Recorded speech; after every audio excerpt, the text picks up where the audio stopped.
I grew up on Long Island, New York, and it was an all-white town. I never thought about race at all.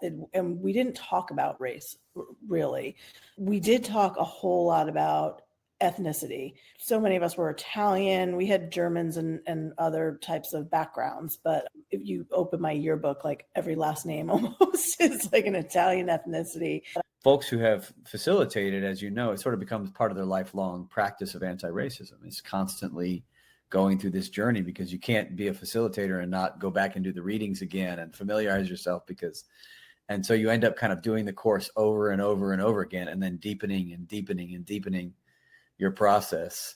I do have that Catholic white guilt oftentimes. And so, I know that white people don't want to talk about that. Like, why should we feel guilty?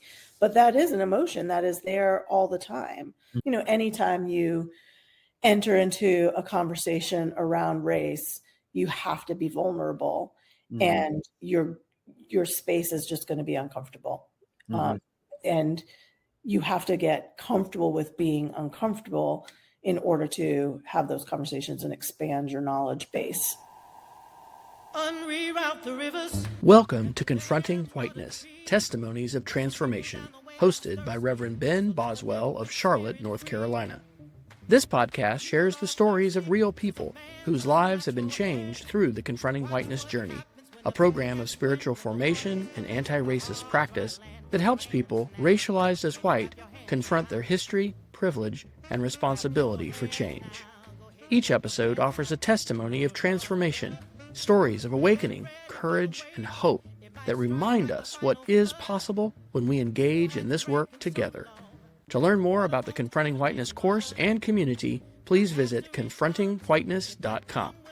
And now, here's this week's conversation. Down by the river, dip your cup when your spirit's low. Clap your hands down. What's up, everybody? Welcome to the Confronting Whiteness podcast. I'm so excited today to be here with Tracy Onze. With over 3 decades of dedication to education, Tracy currently leads the middle school division at Trinity Episcopal School, an independent K-8 school in Uptown Charlotte, where she has been a beloved and grateful community member for 22 years. Tracy's originally from New York, and her husband, Rich, they have made a life here in Charlotte since 1994. She's a proud mother to 3 sons, all passionate ice hockey players, and a doting grandmother to 1 adorable grandchild. Beyond her bustling family life and attending hockey games, Tracy is deeply committed to advancing knowledge of anti-racist topics, actively participating in her White Affinity Group book club to foster meaningful dialogue and growth, and having completed Confronting Whiteness recently and becoming a trained facilitator, she aspires to lead others through the course in the near future. Tracy, we're thrilled to have you. Thanks for being here. Thanks, Ben. I'm glad to be here too. It's awesome to be with you on the podcast today. And we start the podcast the same place each time, which is going back to the beginning of your story and talking a little bit about your religious background and racial formation. So thinking about religion, I grew up Catholic. Okay. I went through the catechism classes, did all the sacraments, but oddly enough, my parents were not churchgoers. So as a child, I really did not go to church a lot. Okay. But as a teen, I got very involved, like in the youth group. There wasn't really a whole lot of other things for teens to do. So I did youth group, and I had all my friends were Catholic. They all went to church. And so I started going to church with my friends. If I wanted to hang out with my friends, I would go to church. And when I could drive, my grandmother lived with us and she wanted to go to church. Okay. And I would drive her to church since she didn't drive. So I was the one in the house that was taking her there. So cool. That was my religious upbringing. As far as my racial formation, I grew up on Long Island, New York, and it was an all-white town. I never thought about race at all. And we didn't talk about race, really. And we did talk a whole lot about ethnicity. So many of us were Italian. We had Germans and other types of backgrounds. But if you open my yearbook, like every last name almost is like an Italian ethnicity. And we were proud of that. Like I'm still very proud of my Italian heritage. And so we would talk a lot about that. I had I was interested in other cultures when I would go to friends' houses. Like my best friend in elementary school was, her parents were from Greece, and I loved, all the foods her parents would make, that sort of thing. But never really thought about race, honestly, until I moved to the South in 1994, and I was just hit in the face with race down here. Mm-hmm. I was thinking about Long Island, and I grew up in the North actually too. I don't know if you knew that about me. I grew up in Bethlehem, Pennsylvania, and so not really in Long Island, but similar in some ways. And I remember when I was a kid, one of my neighbors, his parents were just very different than my parents. They were not religious, and so they had all kinds of stuff that my parents would never allow in the house. And one of the things they had was like they had this collection of joke books, but it was all joke books about different white ethnicities. There's like a Polish joke book and Italian joke book, and I was like, why do we have all these jokes just about Polish folks and all about? And I started to realize, like, for folks who were isolated in that way and segregated, like all they had were these other immigrant communities that have come over. And so there's lots of conversation between them, like you're saying, lots of jokes even amongst them, even some ethnic stereotypes, right, about Italians and about Polish folks and different folks from all over the world. But there wasn't a whole lot of dialogue about race, and what if there was, it wasn't positive. Yeah, and like we had, the Catholic Church was like the center of town. Not that we didn't have other religions like Methodists, but they would have their big, festival every year, and each night was a different ethnic night. It was Italian night or German night, and so you were celebrating those things, and those were the things you were talking about. Right. But yeah, race. Now, my dad was a police officer in New York City, and I did hear racial things from him, all bad as far as types of words, but I wasn't really conscious of that as a kid. It wasn't until I was older and learning about these things and thinking back to that and being like, oh yeah, I remember now all of those terms that were used among, and the time too, like this was 70s and 80s when I was growing up, and New York City being what it was back then. Yep. And yeah, it would have been a tough time to be a cop in New York for sure. Yeah. Wow. And did you hear any messages from the church at all about race, or it was all ethnic focused? Yeah, and I don't really remember messages from the church, honestly. In fact, when I was in high school, someone even asked me, someone who was close to me said, "Do you even know what you're saying when you're at mass?" Well, some people, they used to not know at all because it was all in Latin before. Yeah, it wasn't in Latin, but he's like, "Do you know what the words even mean?" And I'm like, "No. I mean, you just memorize them and you say them, and I really didn't pay attention." And spiritual formation as an adult has been very different. I am no longer a member of the Catholic Church, and looking for my own spiritual journey, and growing from that as well. But you did what you knew and what other people around you were doing when you were a kid, and you just followed that. When I was finally like, oh, I can make my own choices. I don't like this choice. Yeah, exactly. When you came to the South and you say it like hit you in the face, what does that mean?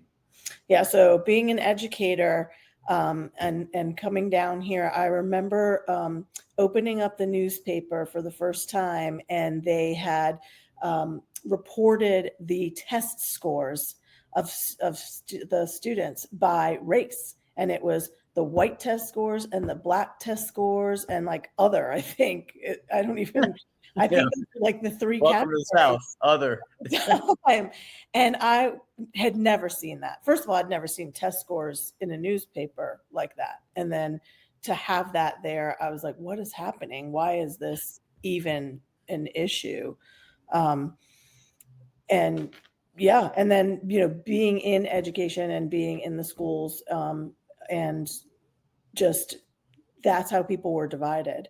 Right. And so I started learning about CMS, and at the time, right then, that's when Charlotte-Mecklenburg was, really known for the desegregation of the schools, and they were a model. And so learning about that was really interesting. But then I had worked 1 year here at a middle school that's not even a middle school anymore. It's now a different type of school. But the second year, I transferred to an elementary school. And it wasn't diverse at all. It was actually all Black students, and it was Title I.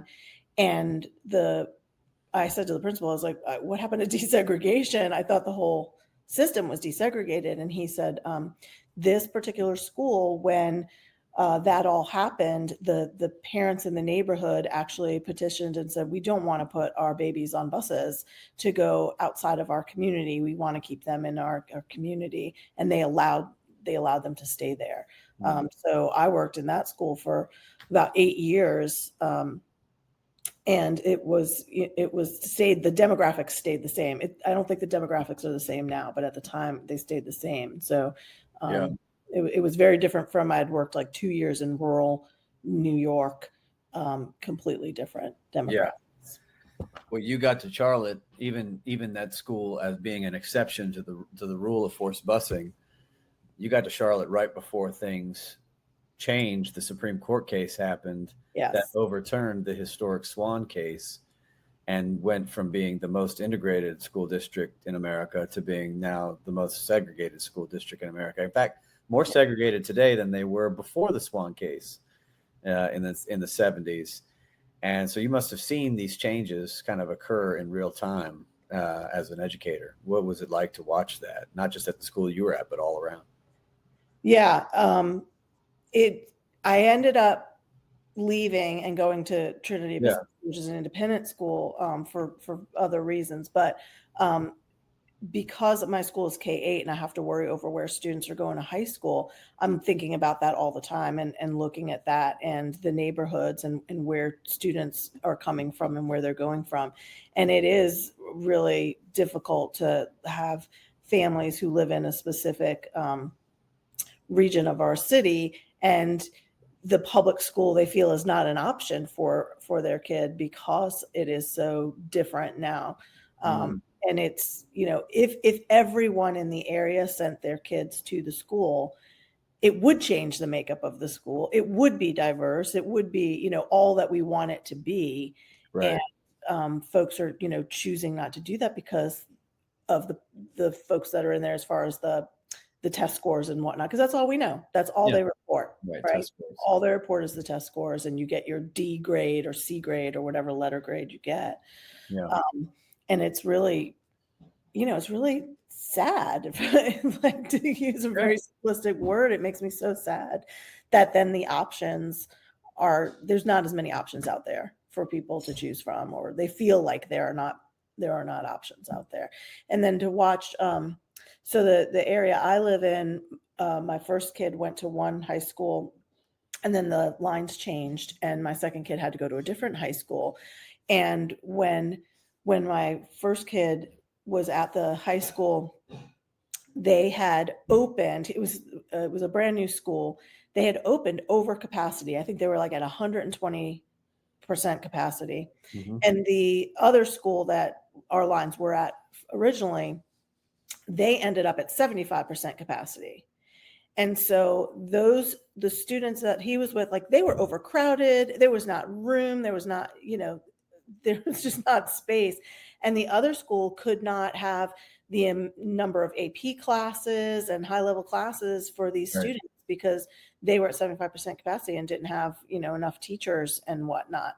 And so all of these other folks that were still in that school, of course, then were like, we need to find other schools because, and we can't go to another public school because you can only go to your neighborhood school unless you're going to try to go into one of the, what do they call them? Magnets, one of the magnet schools, right? Yeah. Which again, then you're worried over transportation because to get to those magnet schools are farther away and whatnot. Right. So again, the option. So my neighborhood, because of all that turmoil, there'll be 5 high schoolers living on one street and they're all at different schools. So, so weird. Nobody's together. They're Yeah. just, you know, you don't know anybody. Man, I mean, education and, racial outcomes in education are like they are in almost every other industry, but you've seen it up close and firsthand. So one of the things that I'm thinking about is probably as an educator, just my guess is that you had a bit of training in, I don't know if it would be race, but in like DE&I maybe, or things like that over the course of your 22, 24 years of education, at least at your time at Trinity, but maybe before that. So before you engaged with Confronting Whiteness, what were the kind of training experiences that you'd had in anti-racism and DE&I and those kinds of things? Yeah, actually, I did not have any training until I got to Trinity Episcopal School, and that was in 2003. And just by nature of Episcopal schools, our mission is core values are in diversity and spirituality, and of course, scholarship. And so lucky to have the trainings that I have. And that was when my eyes were first opened. And it's like, once they're open, you can't unsee what you saw. And there were not only trainings within my school, we have a very robust service learning program. Oh, good. Where we serve communities, different organizations throughout our community, and our students are learning from them, as well as we're doing service, and they have these partnerships throughout the year. So through that, I got to learn about lots of different people in the city, lots of different organizations, and that was just a beautiful thing. But then we also had all this professional development. So I remember very early on and we brought a group in, and I got to be in this exercise where it was about poverty and understanding why people in poverty make the decisions that they make. And that was very eye-opening because we have all these biases, like, you're standing behind somebody who is, at that time, I think it was food stamps, now it's WIC, but, and making certain purchases and having the bias over what they are purchasing. And this particular exercise was really about like why they choose to make those decisions or what there is out there. And, now that I'm older and I know people who are on WIC, like there's not even many choices of what you can purchase. That's right. With WIC, right? And those are things that we don't know. I didn't know any of that beforehand. So I had that opportunity, and then I had, that's just one example, but I had other opportunities through independent school organizations to get trainings. And then one of the beautiful things with Charlotte was they had the what is the name of the organization that Race was Matters for Juvenile Justice? Yes, Race Matters for Juvenile, RMJJ, and they had that training. And Trinity at the time made a commitment to have everybody trained through RMJJ. That's awesome. And so I got to go to that training. And then through that training, you were able to join their Catalyzing Change group. And I joined that. And through that, we had a spinoff of a whole nother group, Race Charlotte, that I worked with for many years. And I went into the White Affinity Group Book Club. So I was also, beyond the training that Trinity gave me those opportunities, I took my own education. Like I was like, I've got to go more. Now I want to just immerse myself in it. And so I have done, Charlotte has so many talks and folks all around the city. You can I can go every night to hear somebody. And so those are the types of things I've been able to do through just having my eyes opened from me. So all of that. Especially after like Keith Lamont Scott or after George Floyd, we had there was a lot to talk about. And there was like almost a different event every night you could go to, which was awesome. Actually, it seems things have changed a little bit around that. Well, so after all those, you took Confronting Whiteness. What was the difference for you in Confronting Whiteness versus the other things that you'd experienced? Confronting Whiteness was like the deep dive I was craving, and really, even with all of those trainings, we weren't necessarily reading the amount of material, or even, certainly weren't watching the movies and things like that, but reading the authors. I had read books on my own, for sure. But being able to have that deep dive into some of these authors that, I never read Malcolm X Right. prior to that. I've read quotes and, snippets, but to read that entire book and, know about and watch the movie and those types of things, the deep dive, and then just having those intimate conversations, anytime you enter into a conversation around race, you have to be vulnerable, and your space is just going to be uncomfortable. And you have to get comfortable with being uncomfortable in order to have those conversations and expand your knowledge base. And I think one thing Confronting Whiteness did is it really made you comfortable in that situation, because you were with a small group and, answering the same questions. So you knew the structure. So that was helpful, right? You knew exactly what you were trying to think about as you were watching and reading. Right. Yeah. What did you think about the structure? You've got sort of this, the silent meditation. You've got the 3-minute rounds. You're with a trained facilitator who's holding space for the group and kind of curating this container. People are having to make I statements. You've got this sort of acknowledgments piece at the end. You got the racial autobiography. There's quite a bit of structure around it. It's a pretty well-structured journey. Do you think that helped in your process? What were the things about that really stood out to you? Yeah, one thing that says is everybody gets to share. That's a real important part, because, when you're in book clubs or other places, Yeah. right, people can not say anything. Yeah. And you don't get to hear what they're thinking. And it also, lets them get away with not sharing. Yeah. And I think that's an important part of the journey. So I think that part of the structure is, key. Everybody gets there. Now it's hard. You could get your 3 minutes, sometimes you're sitting there in silence because you Right. can't fill Yeah. 3 minutes. And sometimes you have so much more to say, Yeah. and you're cut off. And so it's difficult sometimes, but I do think it's set up very nicely. And then having now done the training to facilitate, I think that's important too, because it is something that people can learn and then carry on and spread it to other folks. I was just talking about it today with Good. my colleague, whom and she said, "So wait, you're trained now, right? We can start implementing this." Yes. Said, "Absolutely."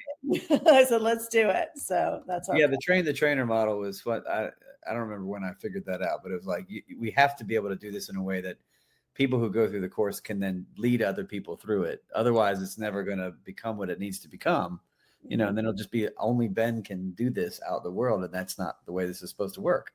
right. So yeah, it's been really interesting to see people, and then I think that folks who have facilitated, as you know, it sort of becomes part of their lifelong practice of anti-racism. It's constantly going through this journey, because you can't be a facilitator and not go back and do the readings again and familiarize yourself, and so you end up kind of doing the course over and over and over again, and then deepening and deepening and deepening your process.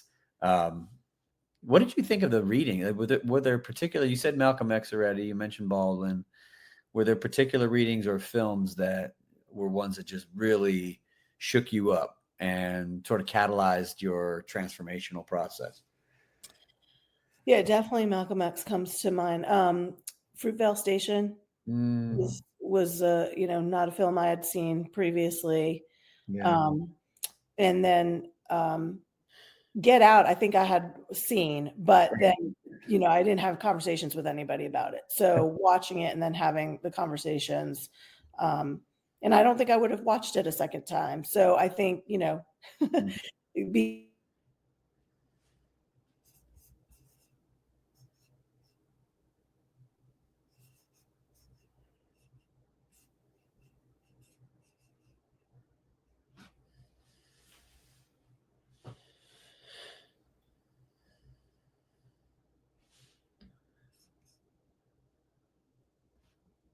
Get Out was one that definitely stood out to me because I'd seen it, but then watching it again and then having the conversations was really helpful because oftentimes I'm watching movies on my own and I have nobody to talk to about them. Yeah.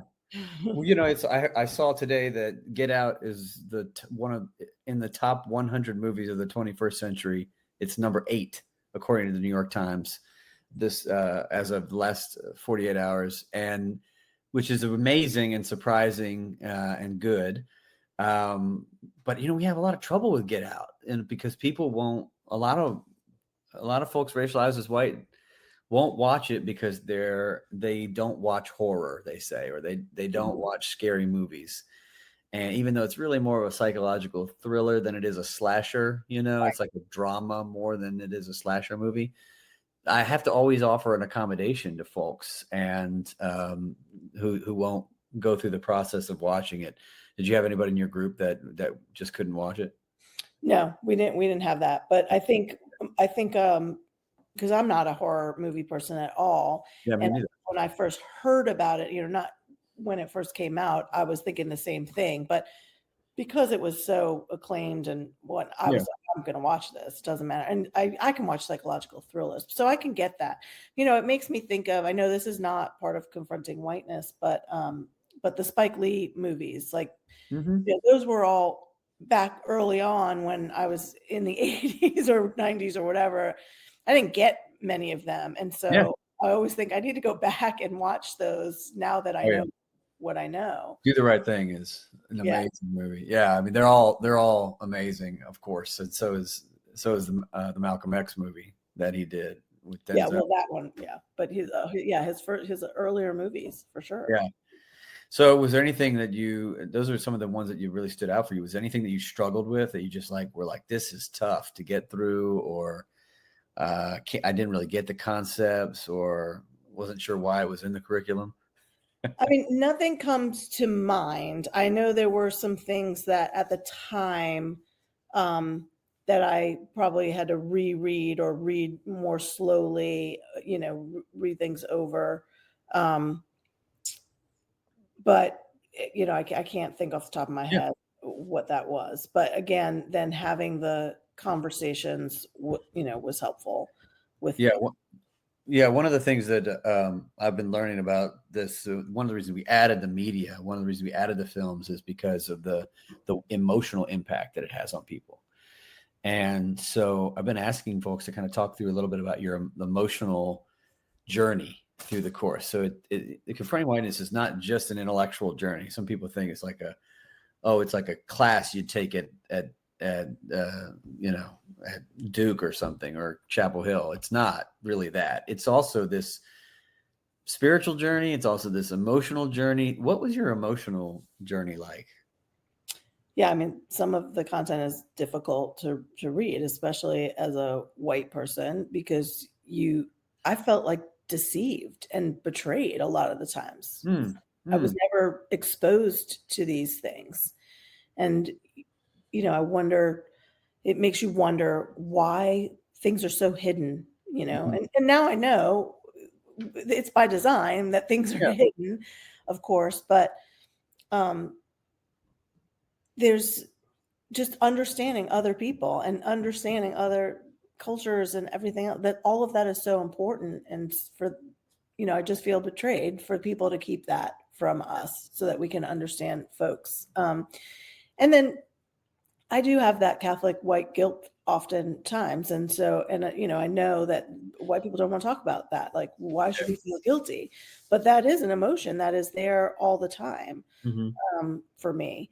And I know that it's not like a fault thing. It's just, it's just a feeling that is there. And I do go through, because of these readings, and it's not like, I can't quote anything to you. I'm not going to remember specific things.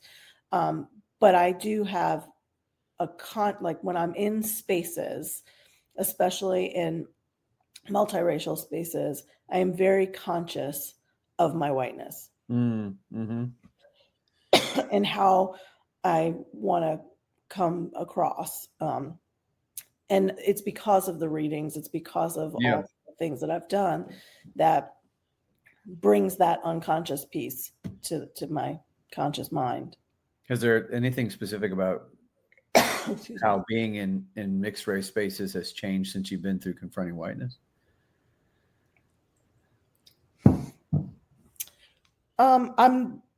I go in them without having a worry or, I've actually even gone to spaces that where I am the minority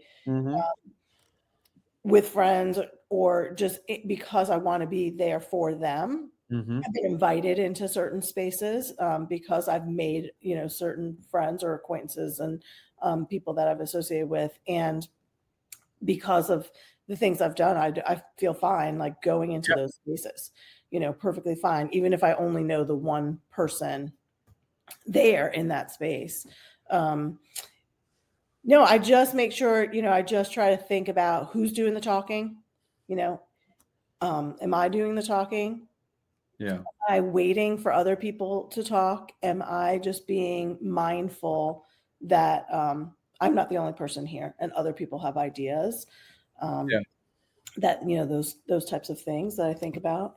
And I do think about one of the trainings we did a long time ago is thinking about we made bracelets like out of beads, and what you're doing is looking at, you're picking white beads if all of these people in your life are white, or, black beads if you've got multiracial people, or whatever these colored beads are. And a lot of times white people end up with mostly white bracelets, of course. And so the conversation after that is, how can you change that? How can you broaden your circle? And so it's things like thinking about the dentist that you choose, or, where you shop and that sort of thing. And so I am very conscious about, I will try and shop in different areas or go to different spaces so that I am getting out of the white bubbles that just inevitably that I'm in because of where I live and, those types of things. Right. And intentional segregation all around us. Right. So I want to go back to betrayal. I love that word that you chose, that emotion of that feeling. Betrayal is a really strong emotion. It's really strong. It's one of those emotions that it's hard to shake that.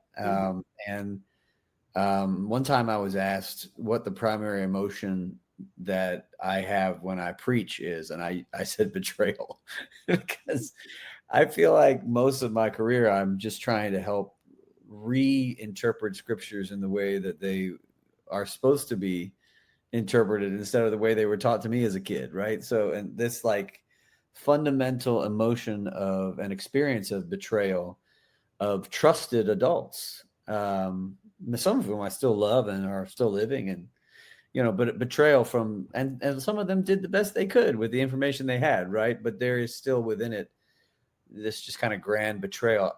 How is that feeling of betrayal, how does it animate you towards a sense of responsibility, for instance?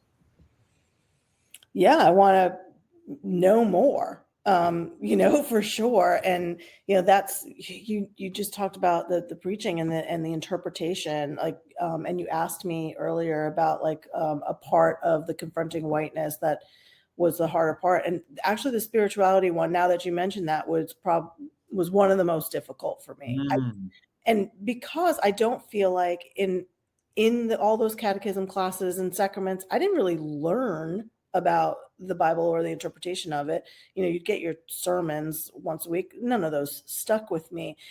And that's an area where I do feel like there are people that take things like those interpretations, and there's so many interpretations, right? But when you're hearing one person's interpretation, then especially someone who's preaching it to you, it makes it sound like this is the one. Yeah.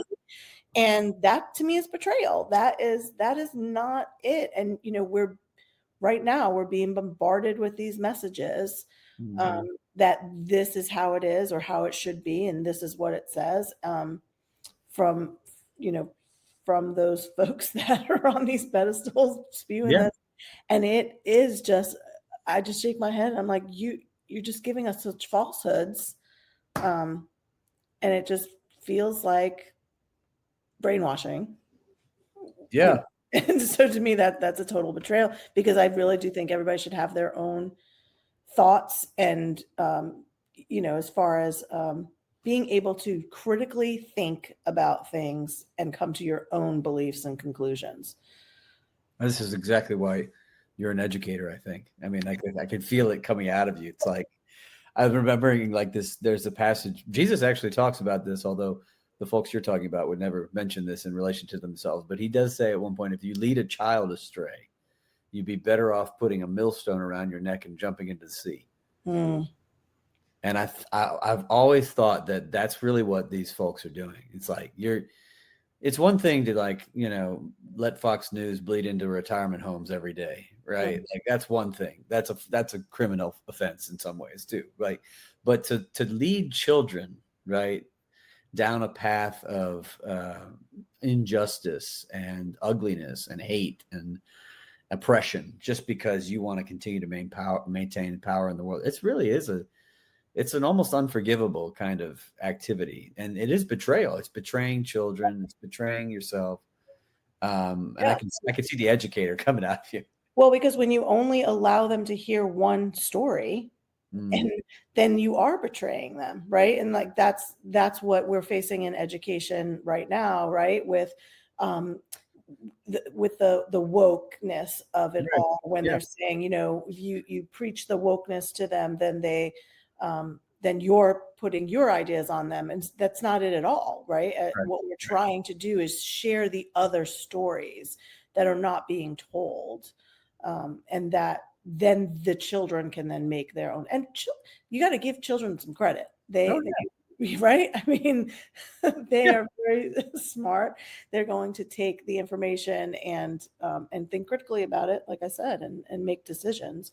But they need to have all of the information in order. I've always thought that it really is selling children short. This whole idea that you can't tell them the truth, because if you do, they'll suddenly become like un-American or grow up wrong or will pervert their minds or something like that. It really is selling children. It's an anthropological problem. It's somebody who really just doesn't believe that children are really, grown-ups that just aren't grown yet, right? And they have fully. It's sort of like that whole thing with Santa Claus. I'm sure you did this with your kids. It's like at some point, like you go to the mall and they know that's not actually Santa, right? Right. So what do they come up? Well, this is one of Santa's helpers, right?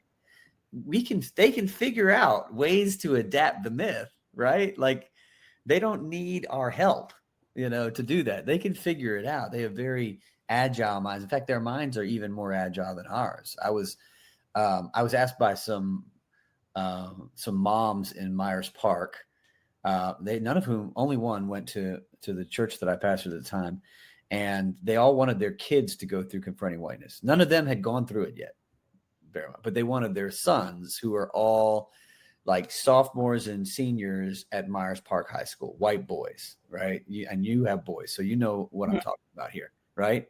And you have hockey players, so you get it, right? And so I did it. I did the Confronting. I pared down, modified version with them. And you know what was blowing my mind? Of course, they were teenage boys, but the thing that blew my mind was they got the concept much faster. Oh yeah. Like 100 times faster, and when I've done work at Trinity and other schools with middle schoolers, and I try to explain whiteness, they immediately get it. Yes. Yeah. And it's like, why do you think it's going to be harder for them? It's actually the parents are the ones who are scared, right? They're not really even worried about their children. They're worried about their children being smarter than them.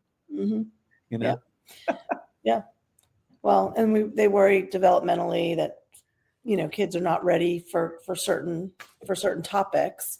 And, first of all, they're being exposed to these topics nowadays, way before we're mentioning TikTok. Oh my gosh. Yeah. And then, we always talk about that's about white people often, because we know that Black and brown people are being exposed to these things because it is their lives, and that is what what they're going through at much earlier ages. So Yeah. Speaking of defining whiteness for children, youth, etc., you've been through the course now. You're a trained facilitator. If you had to, and there's no right answers to this. If you had to define whiteness, how would you do it today? Yeah, I mean, I just think whiteness is just created by Hmm? white people. We know race is a construct. And people who lack the pigmentation in their skin are just using it for power, to elevate themselves, right? That's whiteness, and it's in the race matters for juvenile justice. In that particular training, one of the things they ask is, what do you like about being white?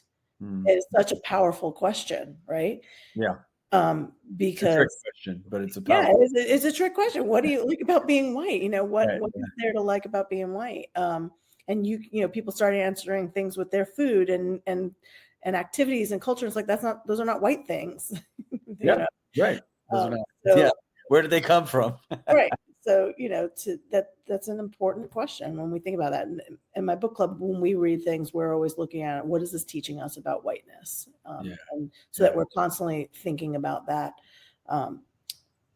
when we're reading these topics. Yeah, I'm glad you said power.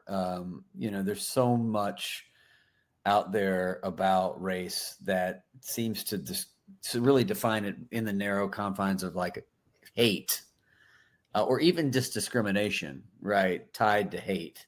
Or bias is another one. All those are all very important categories to think through the lens of race on. But in fact, like you said, it's really about power.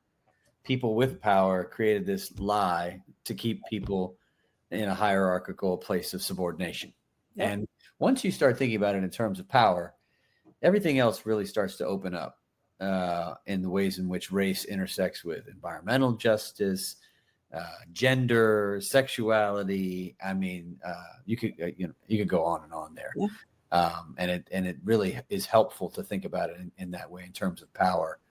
And so many people don't. I mean, when you hear people, even some of the most like well-educated, liberal, progressive folks are just, they always kind of revert back to, I just wish everybody could get along, Yeah. Is there anything about like liberal, white liberals and white liberals in this course that came out for you as you went through it that you saw that has helped shape your viewpoint on race and how it lands politically? Oh, white liberals are like one of the harder groups because they think that they are, they know, I'm not racist, right? I'm liberal, right? Yeah. And so they feel like everything they're doing is right and just. Yeah. And they're really making mistakes all the time. Right. Right. But they don't see the mistakes that they're making. So, it's hard. I hate the partisan pieces of things, right? I try to think about that all the time. My family is constantly looking at me and saying anything political, like, well, the Democrats, it's your people. And I'm like, yeah, I've never claimed that I was a Democrat. Yeah. I try to be very independent. It is not about the party. And so, but we put everything in this partisan bucket and, try to give them these labels that's going to explain it all. Right. Well, and the thing that we can take away from, hopefully people can take away from this course is that everybody is to blame. And we know there's nobody who gets out of this, unscathed. I think about the movie 13th. This is how I usually am able to keep the conservative folks in the course is when they get to that movie, maybe they're a little worried and like, is this just a woke class for everybody? But then you watch that and you realize that it blames most of mass incarceration on the Clintons, and all of a sudden the scales start to fall and they're like, oh, this is not a go after the Republican Party class. This is a go after, the system of race and how it operates, and everybody participates in it, in different, it doesn't mean that, a fascist is going to enjoy my course. Right. But if they came to it with an open mind, I think they could get through it. But I think there is this way of thinking that we can get trapped in, sort of like that electoral politics is the only thing that matters, that partisan politics is all the only thing that can save us, and that there's a good guy and a bad guy in the world of political world. And when it comes to this topic, for instance, and when it comes to this topic, right, both parties have been pretty horrible. Oh yeah. Well, and back and forth, because it used to, I mean, we know through history that the parties changed basically the beliefs, their sides. So sometimes they changed because of race, right? Like it literally changed for this reason. I mean, you think about something like gerrymandering, and both parties are guilty of gerrymandering, right? So and that's for power. That's for political power. So and I mean, I think trying to, yes, I love that you mentioned 13th, is trying to get people to understand that it is the systems, it is, institutional racism, that's the main thing. And, then the blame piece that people can't get around, it's not a personal blame. It is, we have set up the systems this way, and we've all contributed to the systems. Right.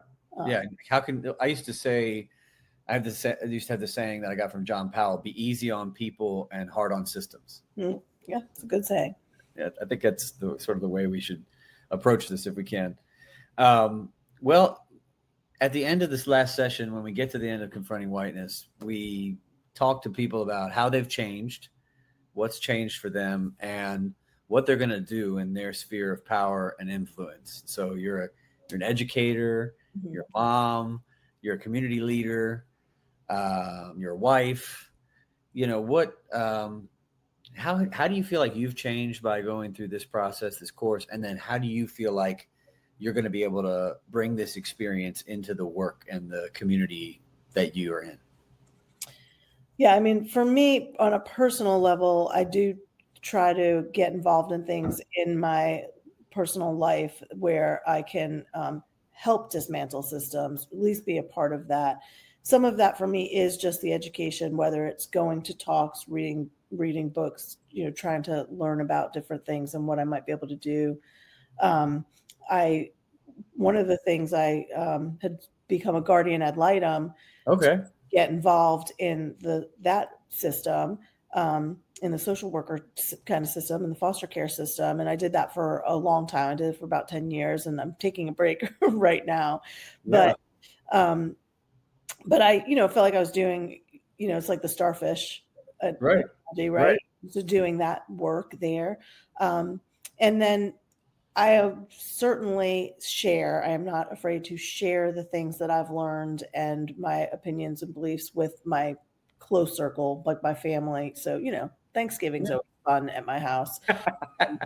Just like fun holiday anyway, right? The dreaded, holiday. But those types of things, because, and, we still love each other at the end of the day and listen to each other's positions, but I'm pretty set on where I stand. Yeah, for sure.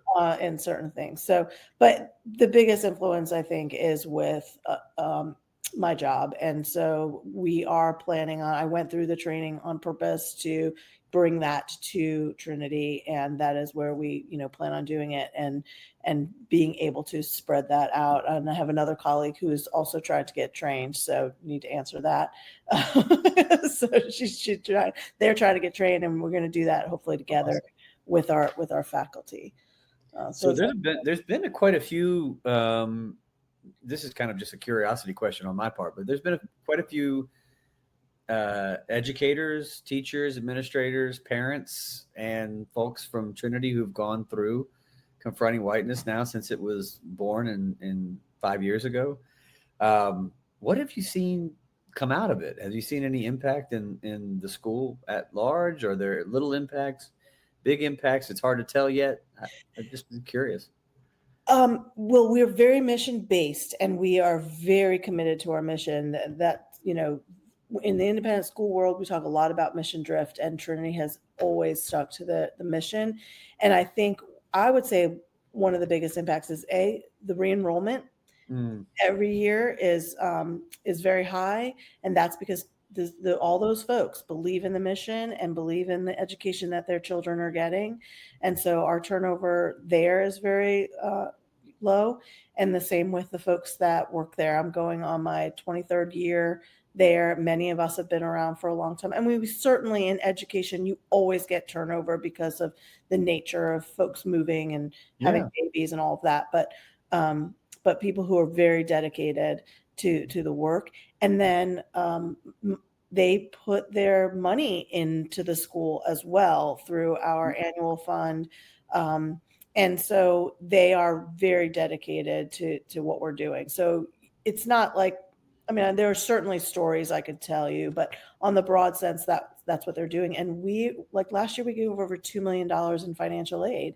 And that's because all of those people are contributing to our annual fund and believe in the mission of having a diverse student body. Our mission has always been, we want to mirror the diversity that the city of Charlotte has. And of course, we're not there, we're certainly not there. It is a lofty goal, but we're constantly striving to do that. And all of those folks are dedicated and keep coming back and keep donating. And I'm so grateful and blessed to be a part of the community. Well, you're a lot closer from racial demographic wise than most independent schools are. And that's something to be proud of. And that is true. So I'm excited about the work that y'all are doing, excited about your work. Thanks for being on the podcast tonight, Tracy. Really appreciate it. Thanks for having me. It was a great conversation. I always enjoy talking with you, Ben. Awesome. Thank you. Unreroute the rivers. Thank you for listening to Confronting Whiteness, Testimonies of Transformation with Reverend Ben Boswell. We invite you to learn more about the course and the community by visiting confrontingwhiteness.com. There you can explore resources, register for a group, and find ways to deepen your own journey. We also encourage you to get involved, nominate someone or even yourself to share a testimony on this podcast or sign up to volunteer. If you are a past participant, consider becoming a group facilitator. Together, we can cultivate courage, hope, and transformation. The water won't even make mud. Now after it comes, it might come with a steady flow. Grab the roots of the tree, down by the river, dip your cup when your spirit's low. Clap your hands down.